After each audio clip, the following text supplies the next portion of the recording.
All right, we are here. Hello, I'm Rach, and this is Jenna, and we're here for Blurbing. Thank you for having me for this. It's been a long time coming, I think. Yeah, we had to keep rescheduling, and things kept coming up. It was just wild, but we did make it actually within the quarter that we were trying to hit.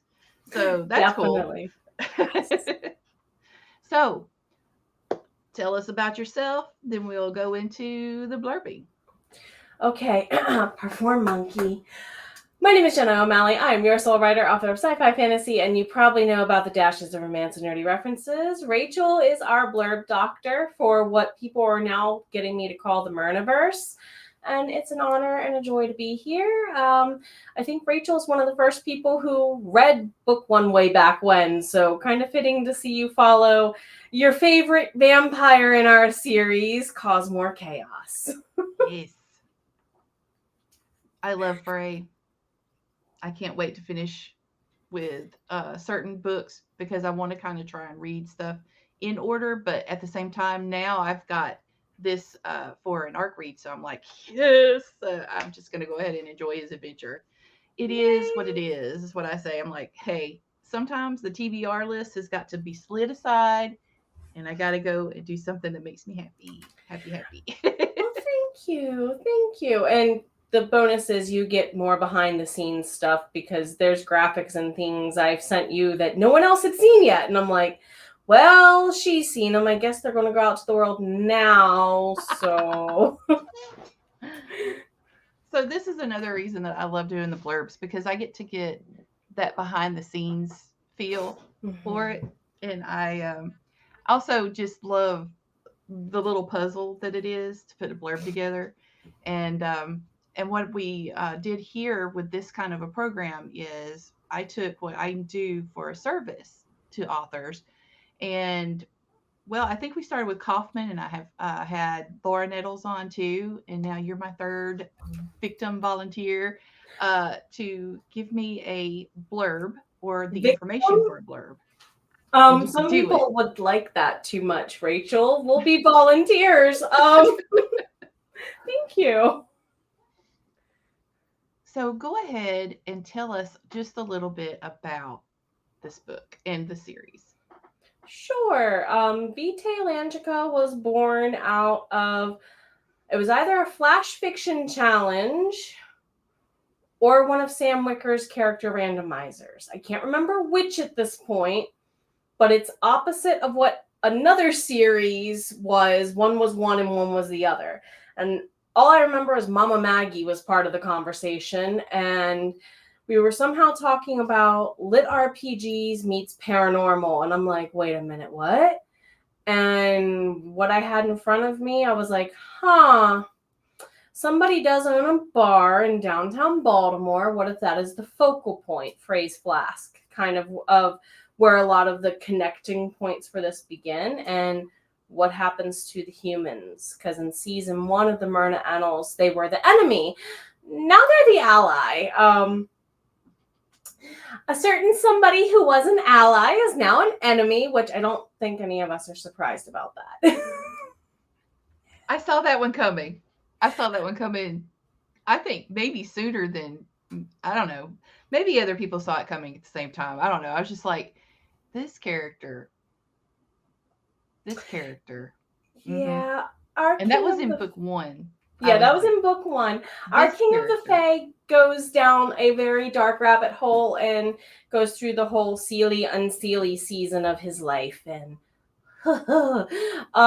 it's not pretty. So the fact that the humans have to ally with the immortals now, that's where Vitae Langica comes in. It explains the humans they don't have magical powers. They never had magical powers in this world. They're divinely blocked from magic because, well, Cleopatra.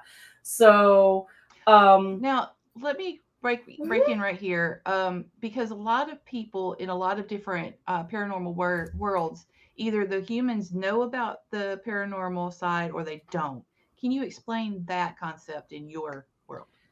They are very much old wives' tales that are actually true. The immortals, after the war in season one, circa the late 1600s. And if you know what happened to witches and magic in the late 1600s, this makes sense. When that culture went subversive, so did immortal culture, because they lost their ties to magic in season 1. To word it that way without giving too many spoilers as to how.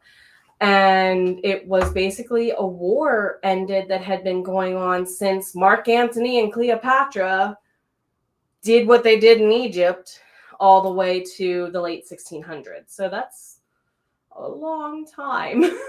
So where we pick up in Vitalangica is kind of like people who don't really know anything about the immortals. They don't know that that magic exists. They don't know anything about it. That's And video game stuff. it's all video game stuff. Yep. And I love it because I've been part of this kind of a culture. And the not meeting somebody or okay, meeting someone and only knowing them by their screen name, for instance. It's just Yes. or even though you know now because you've met in person, you know their real name, but you still use that screen name because it's just a habit, you know. Also, the whole idea of meeting someone in person and comparing them to who they are when it comes to their persona online. I loved that part. I really did. Uh, that those little and they're not even Easter eggs, really. I mean, that's what really happens, and I love that you captured that. Been there, done that. This story is also based on some characters in my real life you kind of have already met. Micah is based on the same person Toos is based on. Oh. So if you've met Baka over as my co-author on writing TTRPGs, you've kind of almost met a version of Micah and Toos before. So you can see where we've got even in between the characters, foils, mirrors, reflections, because a lot of us have a lot in common. And we yes, well, also we have that common experience, like you said. How many of us have met people online by their name? There's a lot of people who know me not by any name I've ever gone by on here before, and they still call me that. Absolutely. So we already have Dawn here and we have Rita. So happy to see you guys. And we are going to get further into it, I promise. First thing I kind of lined up here and I'm going to kind of flip us over. Now, I'm going to show this on the stream. It may be a little bit small. I'm hoping that it turns out good. I tried to blow it up a little bit, but these are just the normal questions that I ask somebody. So we're going to go through these really quick. Let me just go ahead and blow these up a little bit more. I was going to say, could you use the percentage that's there and change it from 100 to 200? Yeah, let's do that. Be easier? Okay, yeah, I can see it now. It's like, Rachel, I'm blind. Yeah, not really, but too. Yeah. I wasn't expecting that. I was like, oh, oops, I forgot to do that. Okay. So we kind of covered that is what genre and subgenres. You want to add in any tropes that we should know about? Well, we have technically BIPOC representation. I like to, as a girl who's from the city, that was my neighborhood. So you technically have a BIPOC couple in that Mitch is Japanese, and then he falls in love with an American mutt. So I don't know if you want to put that under tropes as far as like that goes. We also have a little bit of an age gap going on. I don't know if you picked up on that or not. Yes, I did actually. That was interesting. Yeah, Mitch does not realize at first that very mature Andy is only like 18, 19 years old, maybe, and he's in his 20s. So that conversation's coming in another draft that you probably haven't seen yet. But so and this also plays into that multicultural situation, doesn't it? A little bit, because not just in his culture, but her mother's culture is very much age gaps don't matter as much. Like there's an age gap between her parents even. Like, so that's kind of what she grew up with. Mhm. We also definitely have I don't want to call it enemies to lovers, but more like rivals to lovers almost with this one, because in the game they don't like each other at No. all. He's very, very stoic, jerky, and she is very, I am the boss, you will do what I say. And she's not exactly that way in real life, but he kind of can be like he is in the game. And it goes into what you said earlier, seeing her in a different light. He will eventually get to see her have some really nasty asthma and anxiety attacks in person, and while she's testing equipment because of things that we don't think we mentioned quite yet that are going to happen soon. Right. Yeah. Also, Go there's a complication in that in his culture he is promised to somebody else, and here he is with an American. Who his sister adores, mind you. I haven't made it that far yet. I can't wait. I'm right there at that cusp of them meeting in game, so I'm really, really happy about that. He is very lucky that he has a sister that he was supposed to take over the family company. Very traditional Japanese family. And prearranged marriage, he doesn't want it. Doesn't want to take on dad's company and thinks his sister is smarter anyway. Lets her have it. I'll And give that to her. I think so far.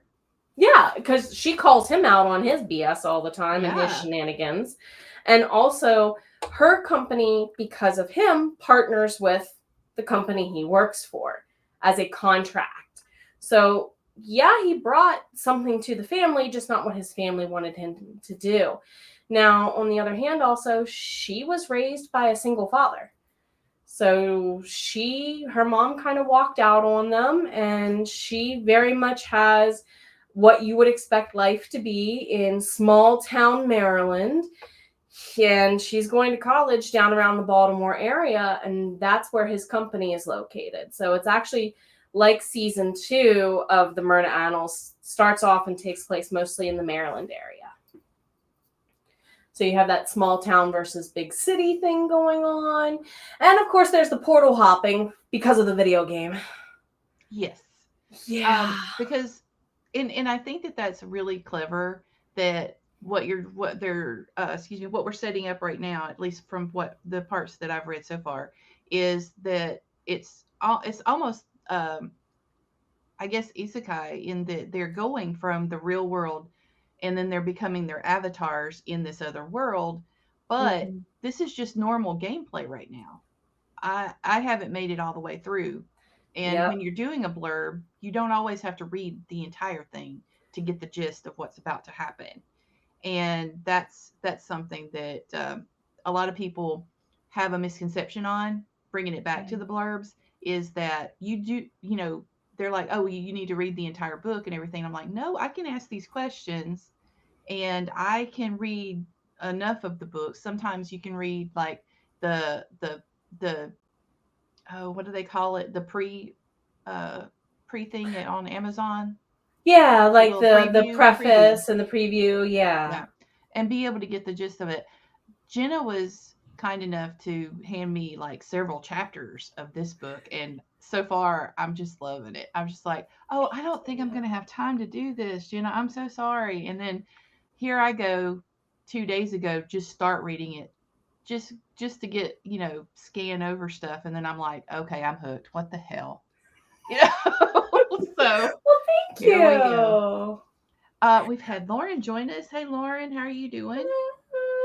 Lauren would probably enjoy some of the places mentioned because they're down around her hometown too. So, Ooh. I yeah. love putting in real places. I love that.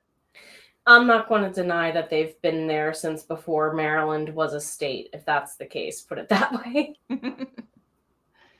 So we've covered the title of the book in this, and let me just go ahead. I'm going to pull the series tab so that people can see.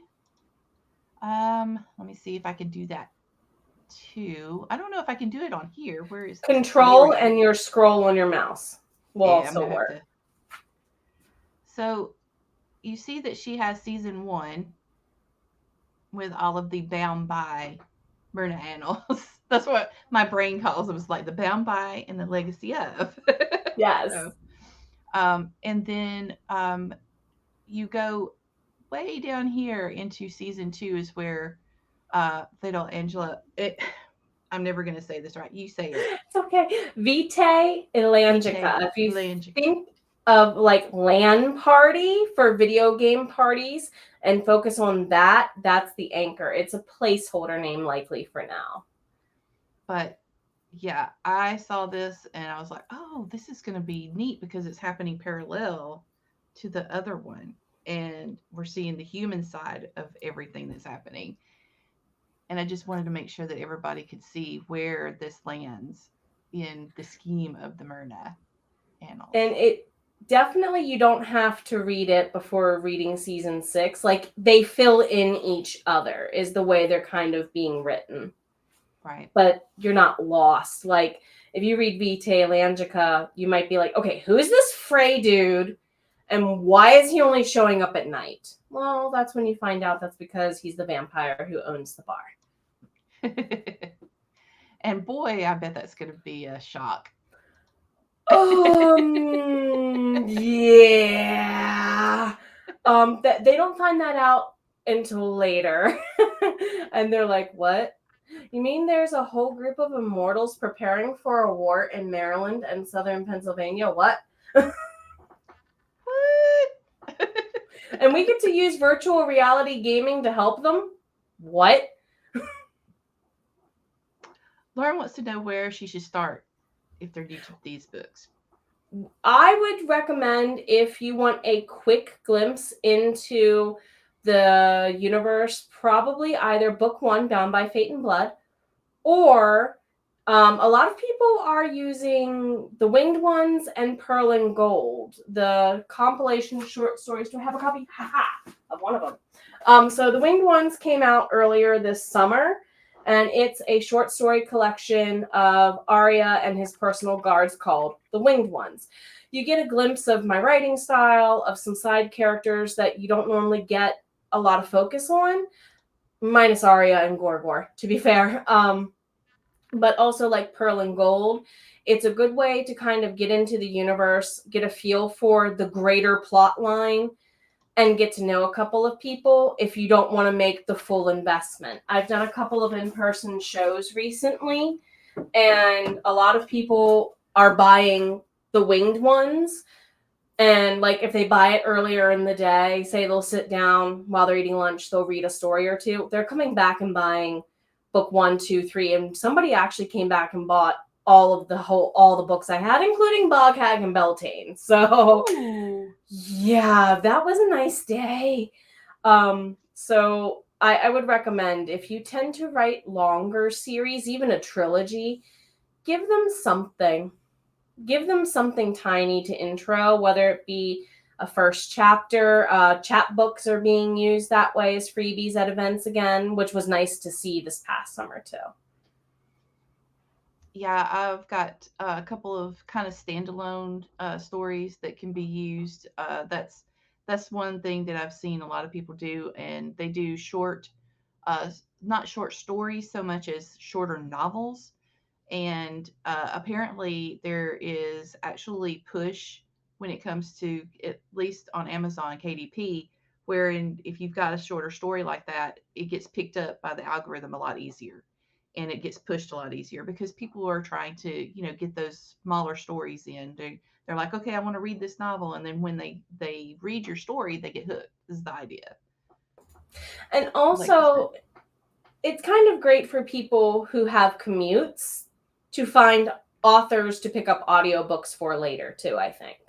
Yes. Okay, so the other two questions that I had listed there were pretty much just, what is it called? Where does it land in your world? And also what the world is like. So we know in this case that the world is our world, basically. do you want to go into the timeline, the year, etc., and then also if we are in this book in particular going to flash over into the video game world, what would you how would you describe that? Well, it's circa 2015, give or take. So we're looking at the 2000 aughts is when it picks up. We're not going to talk about what happens in 2020 in this slightly alt world of our history because I don't want to do that. That's too soon. Thank you very much. So I'm setting it slightly before that time, right when like the original Oculus stuff was coming out, if that can contextualize it in your gamer brain, inventions wise. And Vitae Elangica at the beginning of book one is a computer game, like a console or keyboard and mouse kind of game. By the end, you have Andy, Mitch, and their friends like testing suits to wear to call up their characters. If you think kind of like Ready Player One meets Wreck-It Ralph a little bit here. They definitely, when they run into the game in the real world, they call them seam splits because it's literally a split in the seam between virtual and actual reality. That magic is integrating these two worlds by force. And what the humans don't know is that the enemy of season 2 is using this realm to hoard his magic to continue the war from season 1 and make it the kids' problems in season 2. So you're seeing the humans have to deal with, okay, there's magic in this world, and how are we going to fight it? Because that's a dragon along the side of an interstate in Maryland. And that's coming up to one of the chapters you're probably looking forward to. I can't wait. Says the dragon lover. There's dragons in the Appalachians, y'all. More than one of us are saying it. It must be true. I would just, I mean, I would probably be the one that walks up to it, try to pet it, because that's just me. I love dragons. And if I wound up being Ash, at least I tried. And that's the problem, because if you are not a player yet in this world, you're treated like an NPC with no health points. Yeah. So yeah, NPC. I gave you a spoiler. Anybody that's not a gamer. Yeah, I gave you a spoiler about a certain secondary character. Now you know what happens to him. Yeah, that's sad. Okay, but yeah, if you hear the dog barking, it's because nobody in this household knows how to control said dog's mouth except me, and she's out there. So I'm sorry about that. She just wants her mommy. Oh, she wants to get a hold of somebody. It sounds like to me. Maybe her enemy is out front. The delivery guy. The delivery guy. Okay, so about the main characters, we know are Andy and Mitch. And we've already discussed some of the stuff that they have as far as their culture and also their background. And it seems to me like Mitch is more, I mean, he comes across at first as somebody that really, really is very rules oriented. But when it comes down to it and it's something that he wants, he's willing to manipulate things and get things the way he wants them. He's very chaotic neutral in that regard some days. Very much so. So chaotic neutral pretending to be lawful. When he has to be.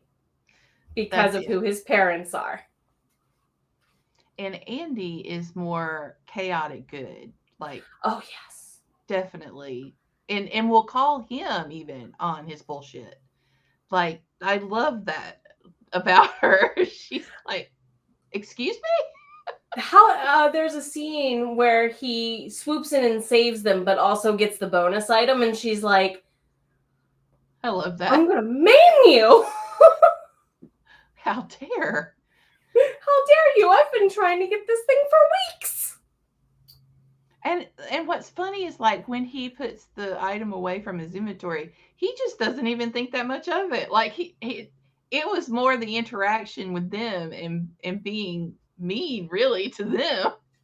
But if you notice, who is he not mean to in that conversation? The other guys. He's a Yeah. man's man to them at first, but he's mean to her.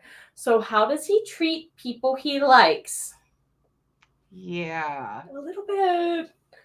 There's And a that's little bit of also, that trope there. and it's also that whole wall of, I shouldn't think she's cute because I'm technically not on the market. He's dealing with that really early. Yeah. So we've already got this. And the conflict with this world, at least their personal conflicts, we've kind of already covered. And so I didn't go into quotes because she actually gave me, like I said, a whole copy of this part of the story. So I didn't have to worry about that. And let me scroll down. Um, so what I needed to find out more about is, hey, what about the antagonist? Whether it be character or situation at this point in there. And what is the connection between the antagonist or the problem and our main characters?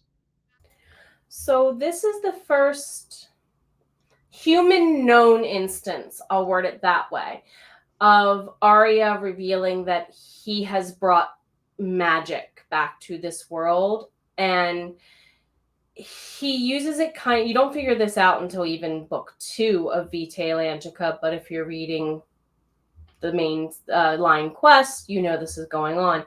He's trying to find a way to bring magic back to the weak points in this world.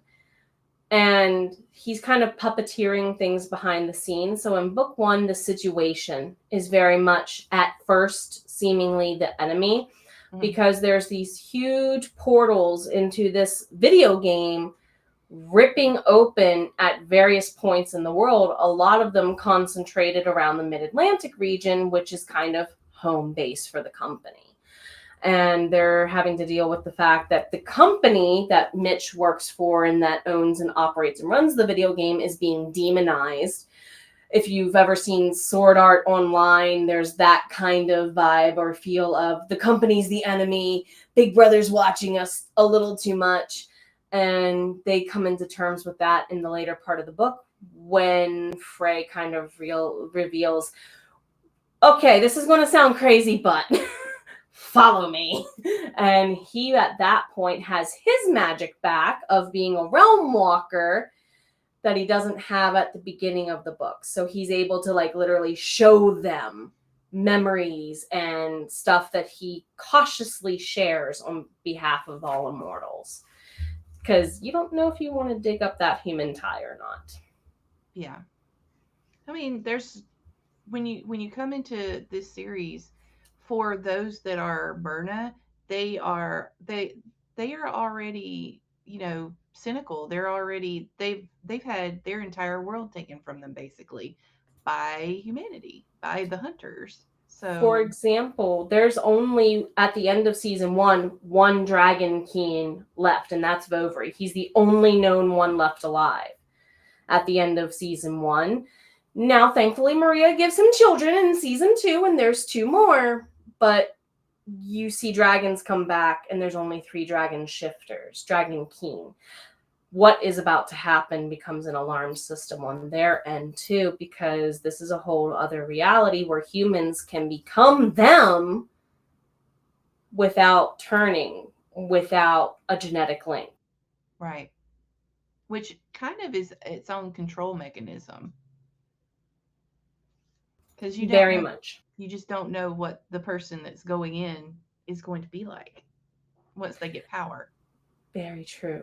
Very true. And that's what we'll explore more in Vitae Atlantica 2 and 3 with Craig's character, because he kind of gets in the wrong mix with Arya as a double agent.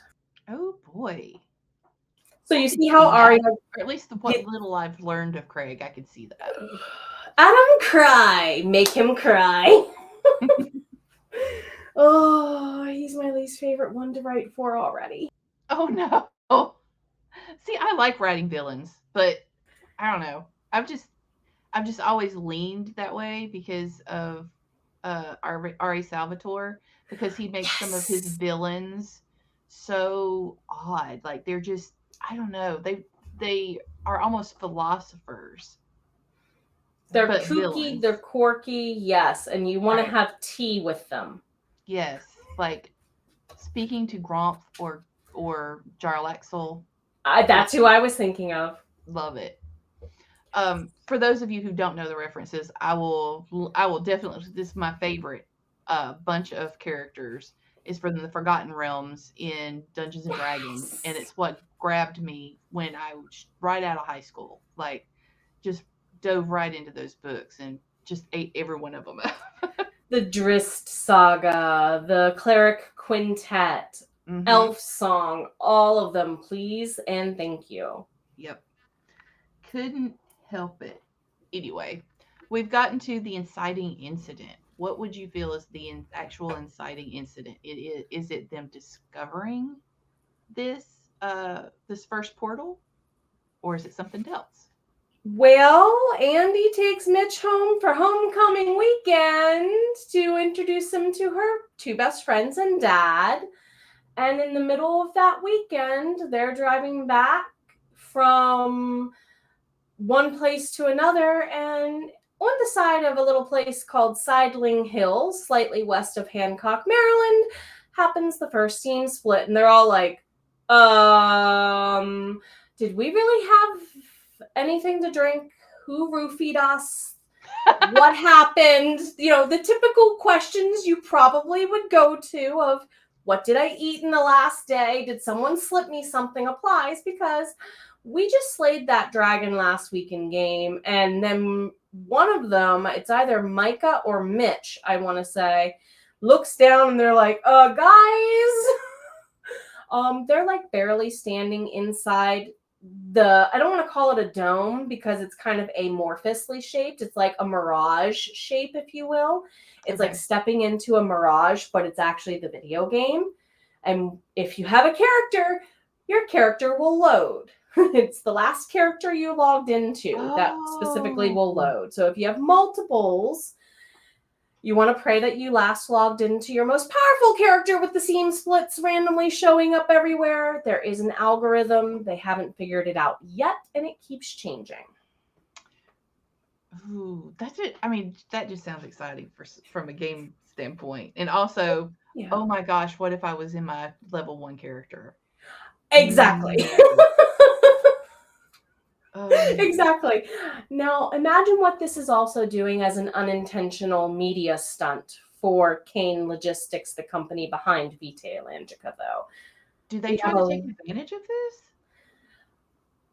I People mean, are suddenly having a new reason to join the game, though, aren't they? It's not intentional. They have to actually block people from buying the game because people are kind of going in and getting unalived. oh my gosh. Because they don't understand Yeah. what's going on. Nobody understands what's going on. Yeah, I can see where they would take a huge hit, and all of a sudden every government is wanting to swoop in and find out what they're doing, even though they're like, we did nothing. Uh-huh. And mind you, this company we already said has a huge contract with a well-known company in Japan. So you already have other companies trying to bid in to get in on this and partner with them that are not always scrupulous, put it that way. Hmm. And then that ties back into the sister, I bet, because she's got to make some of those decisions. And that's why she has to come stateside for book 2. We're wrapping all of them in. Yes, unfortunately. Siblings, how dare you?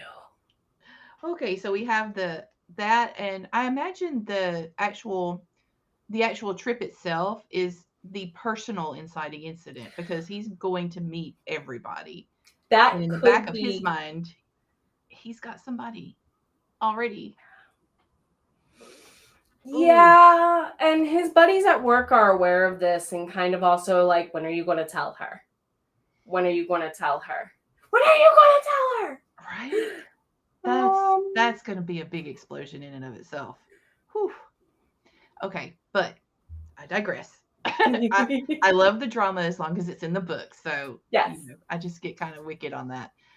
So the connection between the protagonist and the antagonist, we've already kind of discussed the setting itself right now is uh, Vita Atlantical, and it is kind of the video game itself is Yes. what is causing the problem, and they are part of it. Like they play in it, they love it. It's like wow to them. From what I Yes. can see, it's addictive. They are in it all the time. This is where they've met their loved, or at least the two main characters kind of meeting their love interest there.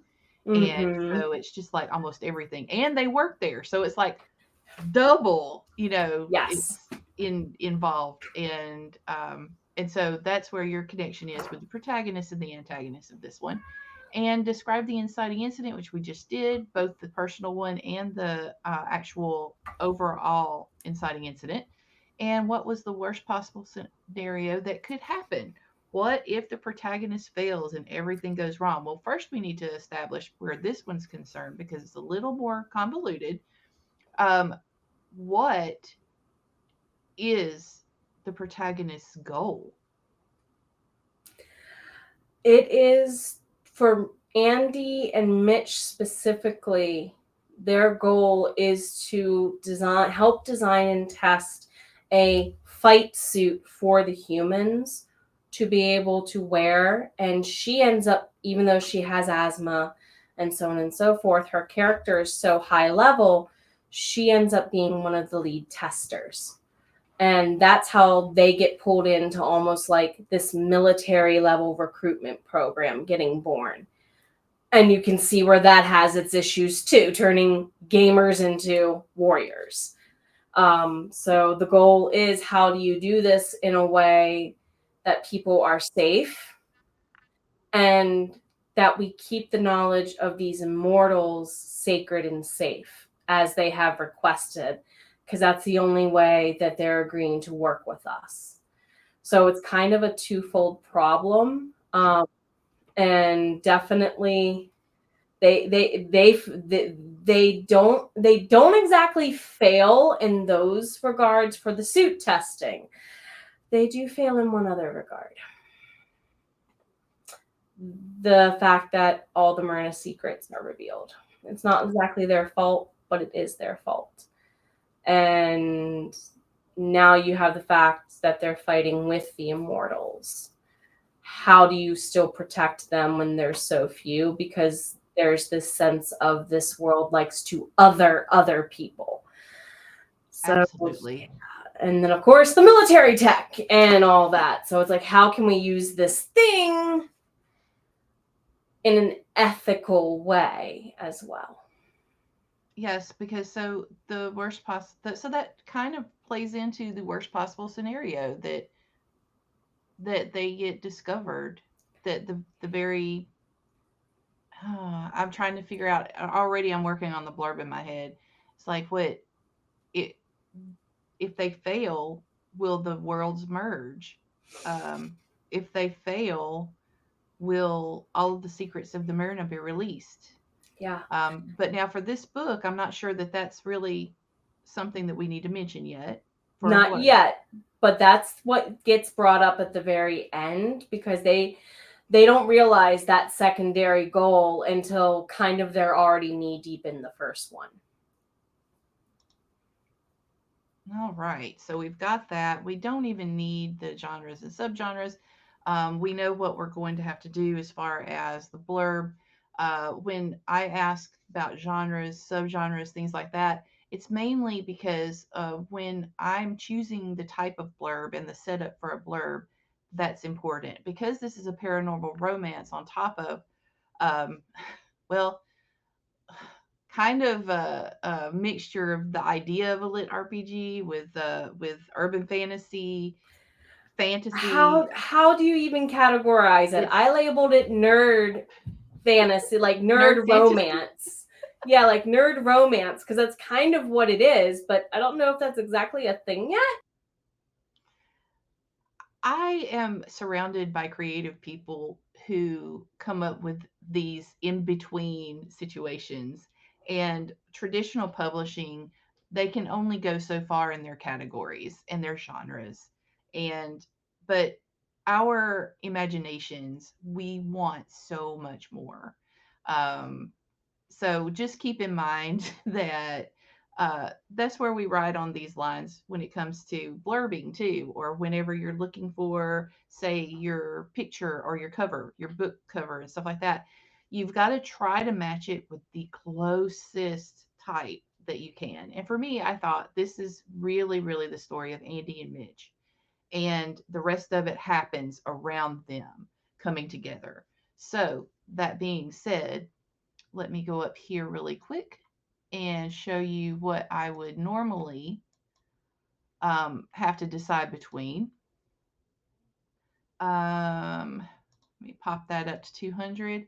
So normally you would have, you know, the main character, what happened, what this is about, the possible changes, worst case scenarios, etc. And then if it's part of a series, you have a series mini blurb. And for this one, though, because it is going to be two main characters, you want to have a tagline that's particular, that hooks readers into reading the rest of your blurb. Then you want to go into a little bit about character number one, a little bit about character number two, make their connection, speak to the inciting incident and how it hurts them or creates the problem with them. You want to make sure that you reveal just a little bit of the setting and the stakes here. Sometimes I put the setting actually up further, but I write it out when I'm doing these blurb templates like this. And then you want to ask the audience a question. You want them to have a question in their mind, and that makes them want to go find out what the answer to that question is. It's almost a call to action. So here we are. I have set up the beginning of our tagline space and the character number one, Andy. And what I'm going to do, let me get back over here so I can make sure that everything looks okay. Okay. Uh, and let me look over here, see what we've got. We've got lots of people talking about the advice. I'm glad that you're getting a little bit of that. Dragons, love dragons. And yes, I said digress. I almost said digreg. And for those who know who that content creator is, you're getting a laugh right now. Yes. And so Dawn's ready to read the book already. I'm ready to read the book already. Jordan's here. Hello, how are you? Um, so here we go. We're going to go into our actual blurb, which is the part that makes me nervous because I'm always worried that I'm going to get something wrong. But what we're going to do is we're going to go back and we're going to consider what we said about Andy, what we said about Mitch, and we're going to just go with the flow here. So, Andy, what is the most important thing about Andy? What would you say?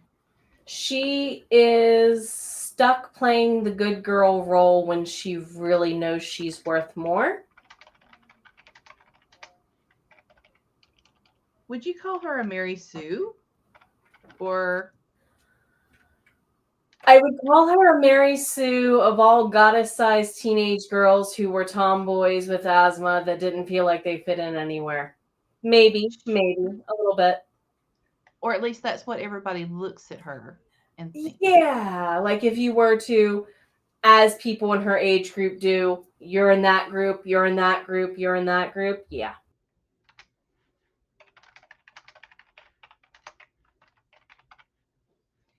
So Andy wants. What does Andy want? Andy wants to have say over her own life for once. For an escape? Yeah, given the game she plays, that's appropriate.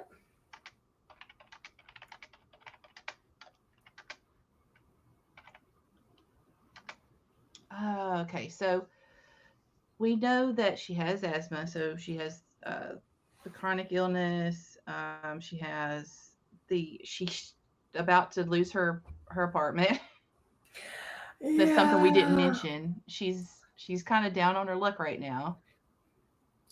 Yeah, she's on scholarship, and if she loses her scholarship internship type funding situations, she can't only finish her degree program, which is in something that'll make her money, but not what she wants to do. She kind of feels responsible to be the one to take care of her dad. She can't take care of dad if she doesn't get this degree. That kind of applies. Do you see what the whole eldest daughter syndrome applies a little bit? Yeah. And Andy, by the way, is the lone child. Yeah. But she's the caretaker because mom left, and so she's taking care of her dad. Uh, then we have Mitch. Mm-hmm. So Mitch is see, he always gets me. He's very traditional. Maybe you want to Why focus is on he that. traditional? It's like he wants to be traditional, but at the same time he doesn't. That's what's that chaotic neutral stuff going on. Yeah. He also, like how she has that, these are your responsibilities, deal with it. He has that too, but they handle it in slightly different ways. Is he the eldest son or just the son? He's the only son. He's the only son, right? Is Sachiko older or younger? See, because that's what I was trying to think. It's like I something's telling me she said that she was older. Yes, she was younger, and I think I changed it. Is why I'm confused.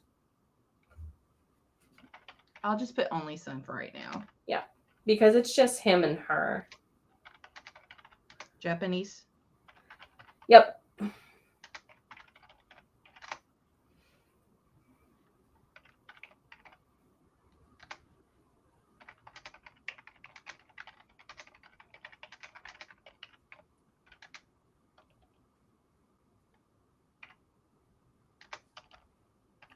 Then he met Andy. Very appropriate. It's her friend Micah met him first, and Micah looked forward to introducing them. Put it that way. Just a little bit.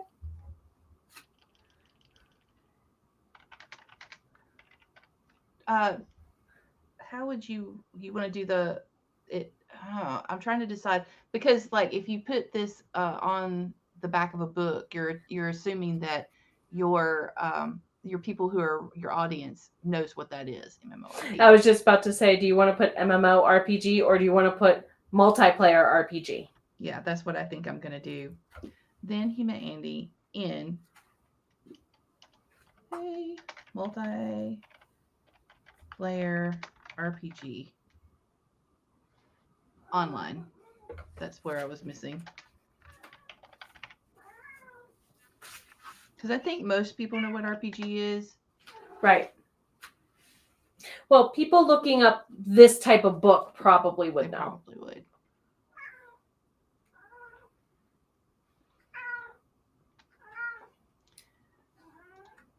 I apologize for the cat. Not that you probably mind. I don't mind. It is the same as what JoJo goes off every once in a while, so that's how we are. We've got pets and we love them. We deal with each other's fur babies. Mm-hmm. So we have that as your basic, and then the connection being that they both love.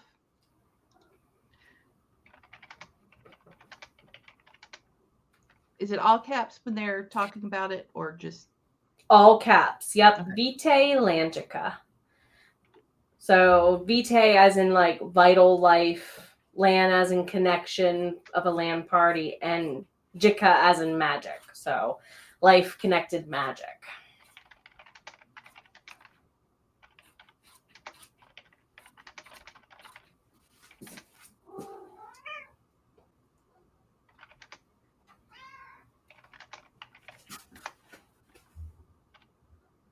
Owned and distributed. I'm trying.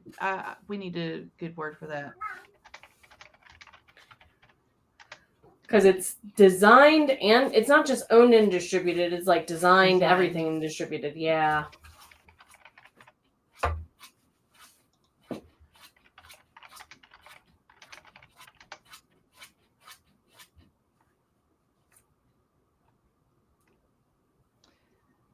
All right. So they both love it. She loves it to play, and he is working for the company that designed that game.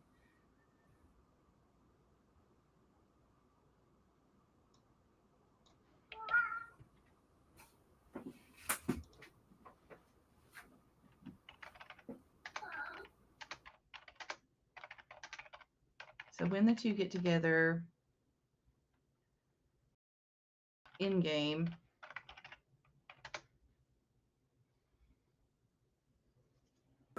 When they meet in game, they're very rivalistic, very confrontational with each other.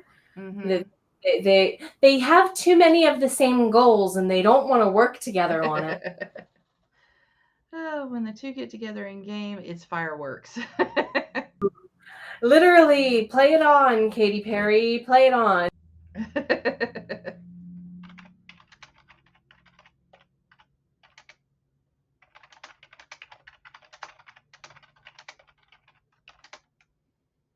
Not always the good guy. And then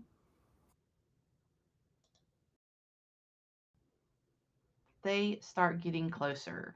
So the bridge is, and the connection is going to have to be something about that we've got to go into a little bit further, which tells me that maybe something can be put in the back with the actual characters, but I don't want to go too far. Now, what I've noticed with a lot of blurbs, and I like to go. What I like to do is I like to go to Barnes and Noble or some of the local bookstores and just take a look at books and read their blurbs and see how they've lined things up. And I've noticed that this middle part where they're making their connection is often a little bit longer than the rest of it. And then the setting of the stakes and inciting incident part is usually a smaller part, and then setting of the stakes can be a little bit longer. And what we're trying to do is we're trying to come up with something that stays within the realm of about 300 words. We don't want to go any further than that, really, because you want it to fit on the back of a book, and you also want it to be easy to explain, and to hook the audience. So here we are with this part. Let's go ahead, and we want to come back to this. So I'm going to put more here to flesh that out a little bit more. But I want to go ahead and go down to the inciting incident, which is while introducing Mitch to her childhood friends and father. Is it just these two at first, or is it everyone comes across the seam rip? In the group, it's Andy, Mitch, Micah, Micah's younger sister, and Craig. Because we need to see the younger sister and Craig together if they're going to be a couple in a later book. True. Gotta always throw those little breadcrumbs and stuff out there. So while introducing Mitch to her childhood friends and father, um, everyone, while let's see, they're leaving. So from while leaving from when leaving from the trip, that's a little bit much. We don't really have to go into a lot of detail. It's just knowing that she's introducing him because that's part of the romantic part of this entire plot, to her childhood friends and father while on the trip to introduce Mitch to her childhood friends and father, the extraordinary happens.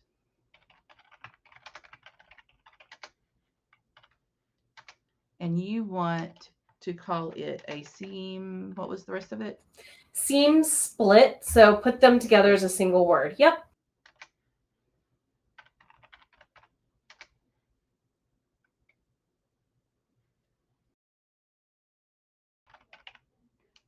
A seam split occurs, showing the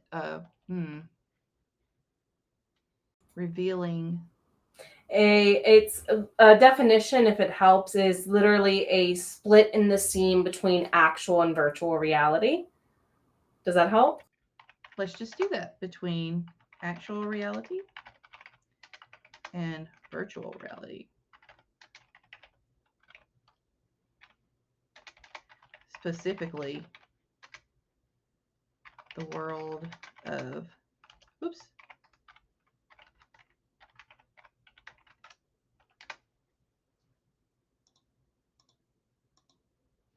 how's that? I love it. All right. And then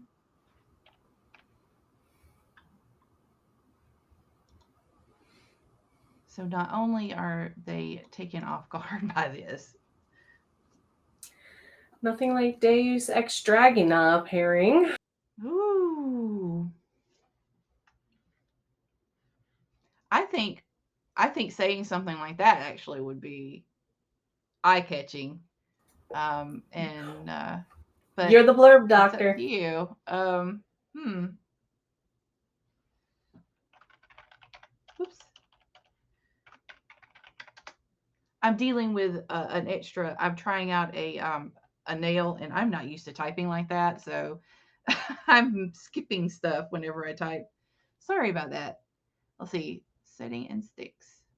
Nothing.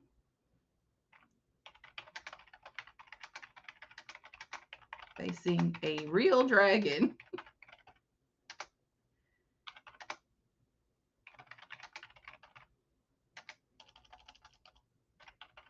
In their mundane world.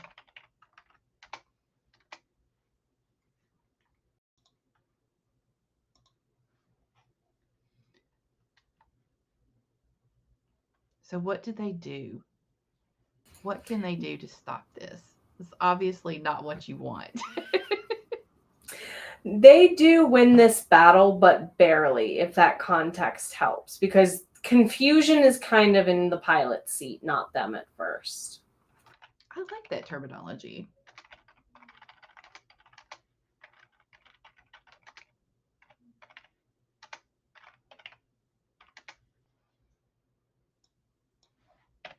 With confusion running the show, these experts on the video game must defeat their foe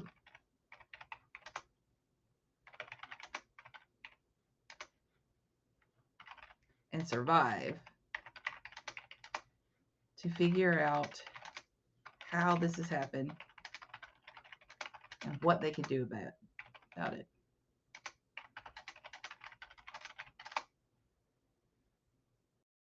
And then we ask the question. And that's also where the worst case scenario comes in.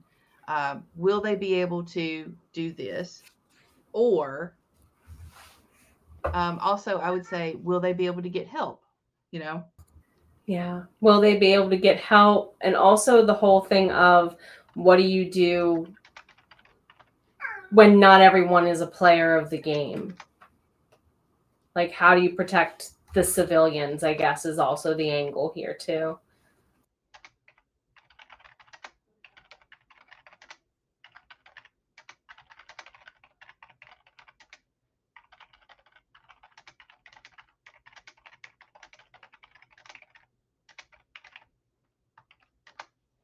Will an image be able to keep their friends together while also protecting civilians who have never played the game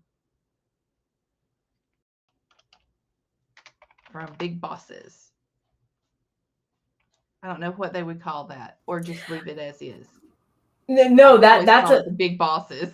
that's a fair reference because the dragon was like a mini boss in a level that because they're kind of like beating that dragon the first time was a pain in the butt. Do we really have to do this?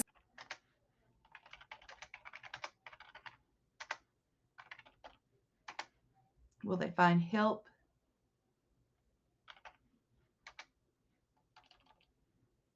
in unknown sources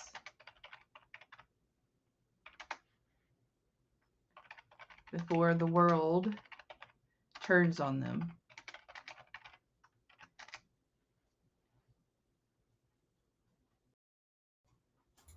I like that because that covers multiple angles that they're going to get yoinked into. Will they find help in unknown sources before the world turns on them? Yeah, I think because I mean, you could always do will they find help or will they find, and you could shift it right there in the first portion of that sentence. But the last portion of the sentence kind of alludes to the fact that the world could turn on them. Um, and if the world turns on them, would there be any hope at all for the world itself? That's the question. That's one of You the know what questions I happens when have. you run out of lives in video games? You don't always respawn. Nope. You can't come back and you can't hop into a clone forever. No. So And they address that early in this book, very like early in the series rather. okay, so defeat the foe and survive to figure out the sea. Keep their friends together while also protecting civilians who have never played the game. From becoming lost NPCs. That would probably be a wise inclusion.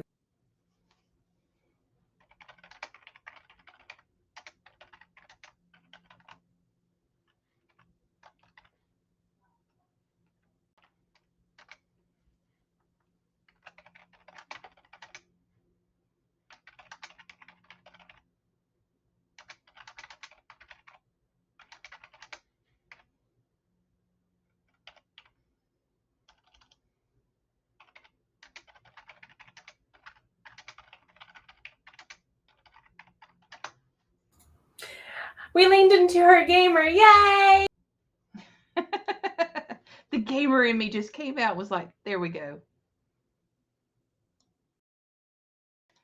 And now what we can do is play around with the order of these. I kind of like that. I kind of like that as a tagline too. Kind of like I the reference.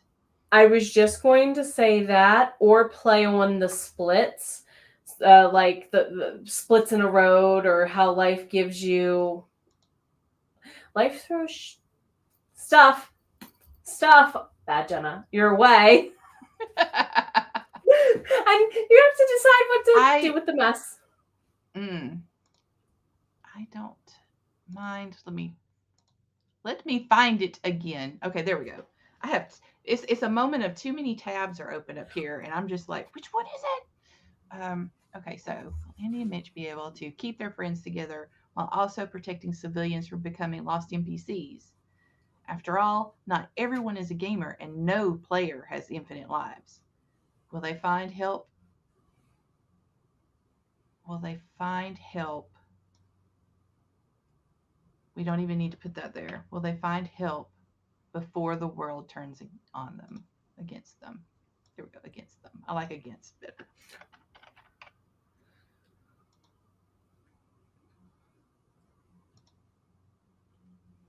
Not everyone is a gamer, and no player has infinite lives.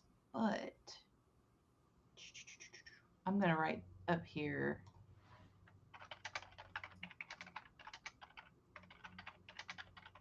to come back to that.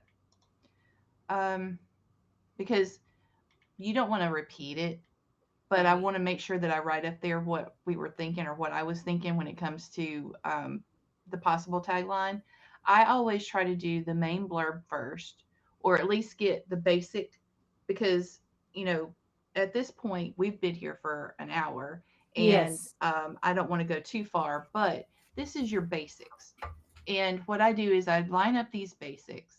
And then well, Jenna and I, we've done this several times. We will take this, and this is considered draft one. And then we will go back and forth with it and polish it and then put in there, oh, I just thought about this, or oh, I just thought about that. And in the end, you wind up with a polished, under 300 word blurb. And it's usually after that that we come up with the tagline, or at least that's what I usually do. Now, Jenna's got some really great quotes. And sometimes we just take a quote of hers from the book that is meaningful and we use that as the tagline. And there's nothing wrong with that. That actually can draw a person's uh, brain into the hook itself is a well timed quote or a well worded quote. So this is what I wanted to make sure that you guys had when it comes to the show, the live that we're on right now. And if you're watching the replay, I just wanted to make sure that you understood that this is how to make a blurb. And this is me. Now, I've actually read a little bit of this one, but like I said, you guys, you're working with other authors. Get together. You can use this little template, and you can just use it to guide what you think a blurb should be. Stick to this and then polish it and really get into it. And you can do this. Um, I know that I'm probably like, I could make lots more by offering my services and everything, but I would prefer to also teach somebody how to do it themselves because I know that not everybody's got the money to do it. And if you can do what we just did, you got it. What do you think? I think it's great. Just thank you for what you do for this community. Seriously. This, even though you give it for free a couple times a quarter or a year, you're still giving back epic knowledge. And thank you so much for what you do. You're seriously, thank you. Well, you're so thank you for coming on the show. If it wasn't for you guys being out there already doing this stuff, I wouldn't have been encouraged to do something like this.